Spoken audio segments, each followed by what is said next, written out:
Have you ever felt like you needed to hold on to everything you have, just in case? Like if you let go of even a little bit, it might all disappear. Well, let me tell you a story about a little squirrel named Mocha who felt exactly that way. Mocha was the hardest working squirrel in the entire forest. From the moment the first spring buds appeared until the last autumn leaf fell, he was on a mission. His goal: to gather every single nut, acorn, and seed he could find. His cheeks were always bulging, his paws were always digging, and his mind was always calculating.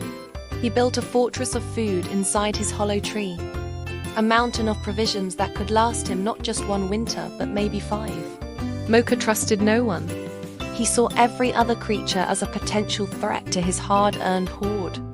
He'd scamper away if another animal came too close, his little heart pounding with suspicion. "This is mine," he chattered to himself. "I earned it." And he was right. He had worked tirelessly, sacrificing sunny afternoons of play for the relentless pursuit of more. Meanwhile, in a nearby burrow, lived a gentle rabbit named Lily. Lily had a different approach to life. She enjoyed the warmth of the sun, the scent of wildflowers, and the company of her friends. She gathered food, of course, but she didn't obsess over it. She believed there would always be enough, and she often shared what little she had with others who were in need. She trusted in the forest, in the seasons, and in the kindness of her neighbors. But this year, something unexpected happened. Winter arrived with a sudden, fierce bite, weeks earlier than anyone had anticipated.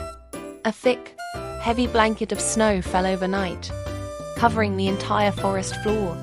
The familiar patches where Lily would normally find roots and winter greens were buried, frozen solid under an impenetrable layer of white. Days turned into weeks, and the snow just kept piling up. Lily's small pantry quickly ran empty. She grew thin and weak, her playful hops replaced by slow, tired steps. Her fur, once fluffy and bright, now looked dull. The cold seeped into her bones, but it was the hunger that was truly relentless. She spent her days curled up in her burrow, trying to conserve every last bit of energy, her stomach aching with an emptiness that seemed to echo the silence of the snow-covered world outside. She was scared. For the first time, her optimism began to fade, replaced by a chilling sense of despair. The forest she had always trusted now felt like a cold, unforgiving prison. She was alone and starving, and the winter had only just begun. Now, let's go back to Mocha.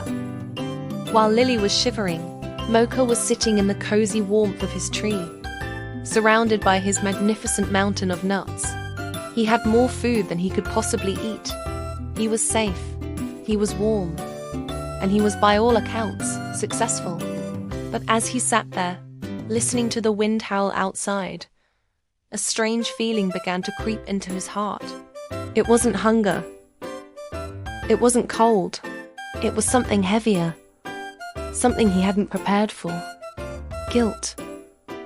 He tried to ignore it. He'd tell himself, "I worked for this. It's my reward. It's not my fault she wasn't prepared." He would count his acorns, rearrange his walnuts, anything to distract himself from the gnawing feeling. But then he would picture Lily, her gentle eyes and friendly nature. He remembered seeing her just a few weeks ago, looking so frail. The thought of her, alone and starving while he sat atop his fortress of food, became unbearable.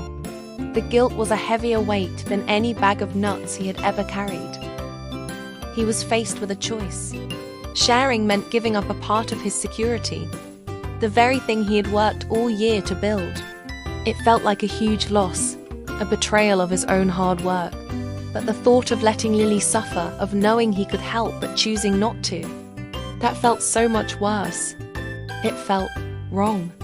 That night, Mocha couldn't sleep.